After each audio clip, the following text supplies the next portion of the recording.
তৃণমূলের দুই গোষ্ঠীকেই অনুমতি দিল না কলকাতা পুলিশ। ওই দিন সভা করতেছে মমতাপন্থী এবং ঋতব্রতপন্থী। তৃণমূলের তরফ থেকে চাওয়া হয়েছিল কলকাতা পুলিশের কাছে অনুমতি, কিন্তু সেই অনুমতি দিল না লালবাজার।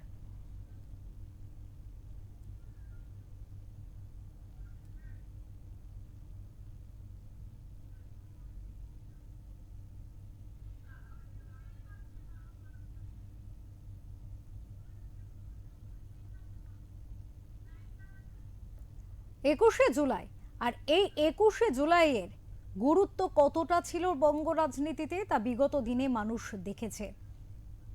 কিন্তু সেই 21শে জুলাই এবার দোলা চলে। 21শে জুলাইকে কেন্দ্র করে টানাপোড়েন রাজনীতিতে, রাজনৈতিক ময়দানে টানাপোড়েন চলছে 21শে জুলাই। তৃণমূল এই মুহূর্তে কার্যত দ্বিধা বিভক্ত, আর সেই একেবারে দুভাগে ভাগ হয়ে যাওয়া তৃণমূল, এক কালীঘাটপন্থী মমতাপন্থী তৃণমূল এবং অন্যদিকে ঋতব্রতপন্থী তৃণমূল। আর এই দুই তৃণমূলের তরফ থেকেই 21শে জুলাইয়ের সভা করতে চেয়ে পুলিশের কাছে অনুমতি চাওয়া হয়েছিল, আবেদন করা হয়েছিল তাদের অনুমতি দেওয়ার জন্য, কিন্তু সেই আবেদন মান্যতা পায়নি।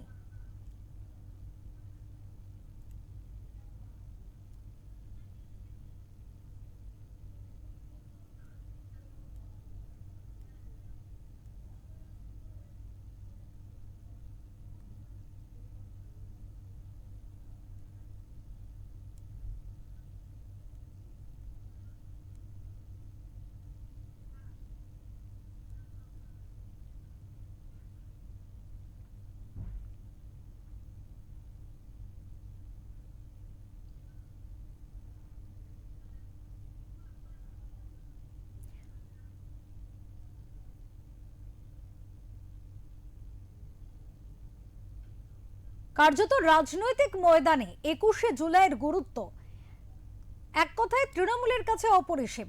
আর সেই 21শে জুলাইয়ে ধর্মতলায় সভা করতে চেয়ে তৃণমূলের দুই গোষ্ঠী তারা অনুমতি চেয়েছিল কলকাতা পুলিশের কাছে, কিন্তু কলকাতা পুলিশ তাদের অনুমতি দিল না।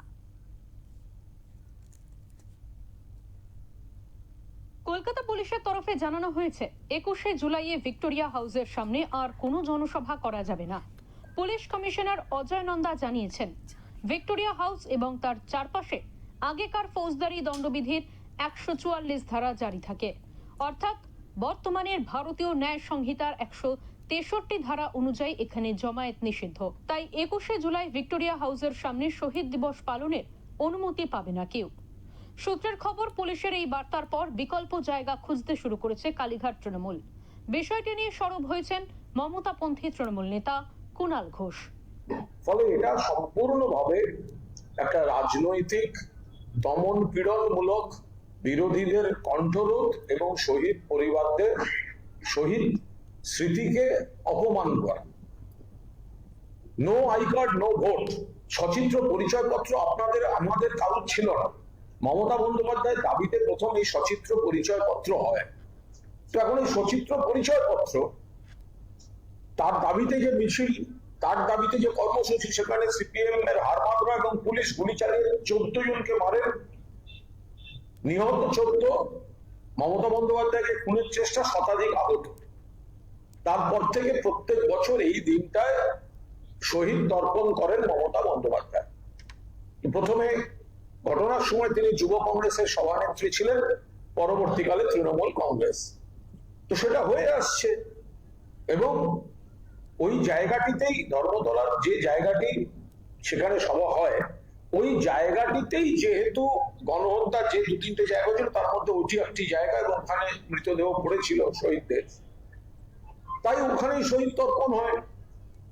আপনারা যোগাসনের জন্য রেড রোডের মতো ব্যবস্থা, ব্যস্ত রাস্তা 7 দিন বন্ধ রাখতে পারেন, আর কলকাতার বুকের সাম্প্রতিক ইতিহাসের সব থেকে জঘন্যতম গণহত্যা শহীদ তর্পণের জন্য একটা রাস্তার আধবেলা একটা দিন, সেটা আপনারা দিতে পারেন না।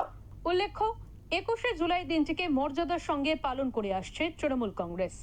1993 সালে তখনকার যুব কংগ্রেস কর্মীদের মহাকরণ অভিযানে তৎকালীন সরকারের পুলিশ গুলি চালানোয় 13 জনের মৃত্যু হয়েছিল। যে ঘটনার কথা স্মরণে রেখে মমতা বন্দ্যোপাধ্যায়ের জোড়াফুল শিবির এই কর্মসূচি পালন করে আসছে। ব্যুরো রিপোর্ট, ওঙ্কার বাংলা। ঠিক একেবারে এই 21শে জুলাই একটা রাজনৈতিক ক্ষেত্রে যে গুরুত্ব রেখে এসেছে এতদিন, সেই 21শে জুলাই নিয়ে এই মুহূর্তে যথেষ্ট টানাপোড়েন। এ বিষয় নিয়ে আমরা আলোচনায় আসবো। আমাদের সাথে নিউজ রুম থেকে রয়েছেন আমাদের প্রতিনিধি বিশ্বজিৎ হালদার।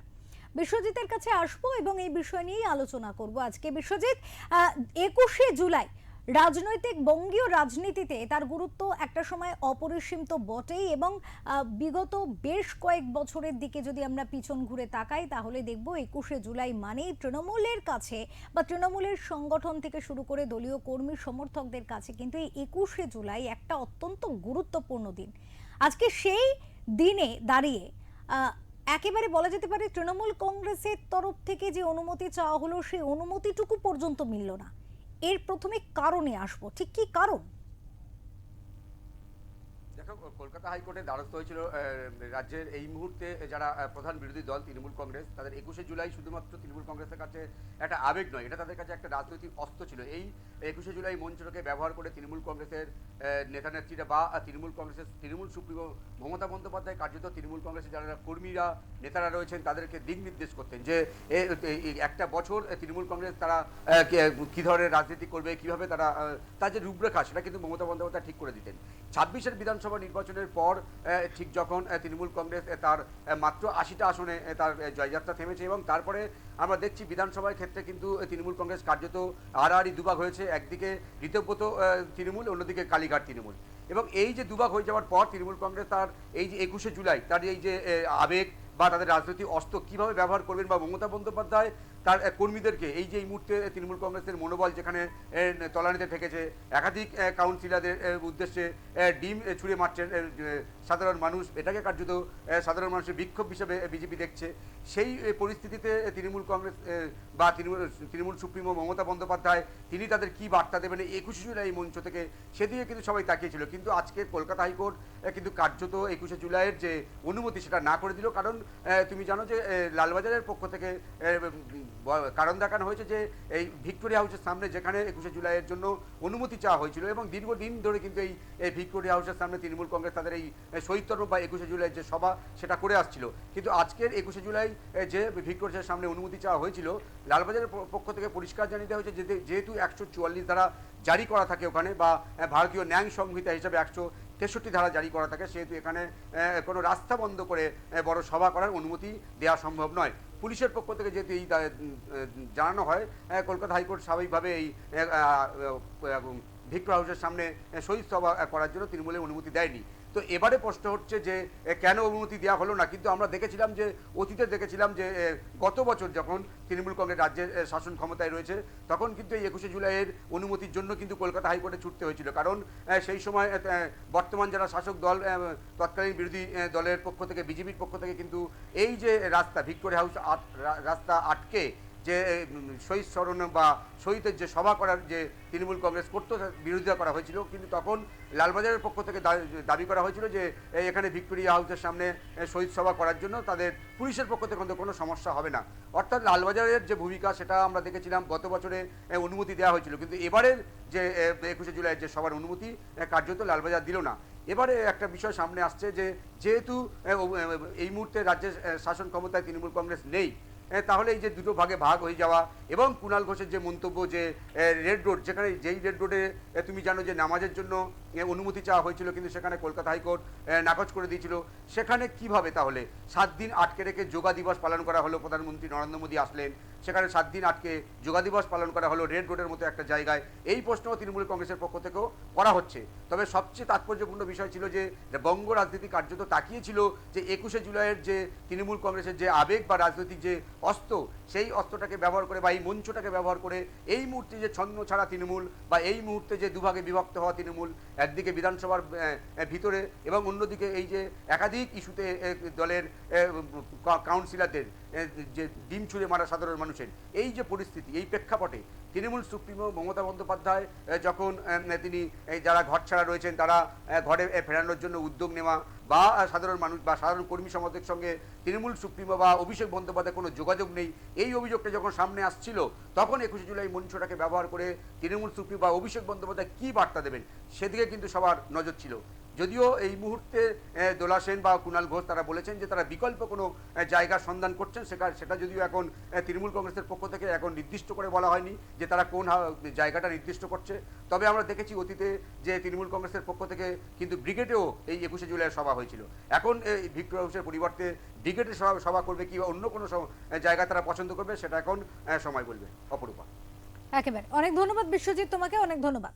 আমাদের সাথে ছিলেন নিউজ রুম থেকে আমাদের প্রতিনিধি বিশ্বজিৎ হালদার, এবং তিনি কিন্তু একেবারে বিস্তারিতভাবে বুঝিয়ে বললেন যে এই মুহূর্তে দাঁড়িয়ে যে 21শে জুলাইকে নিয়ে টানাপোড়েন চলছে, সেই 21শে জুলাইয়ের মাহাত্ম্য কিন্তু তৃণমূলীদের কাছে অত্যন্ত একটি গুরুত্বপূর্ণ বিষয়।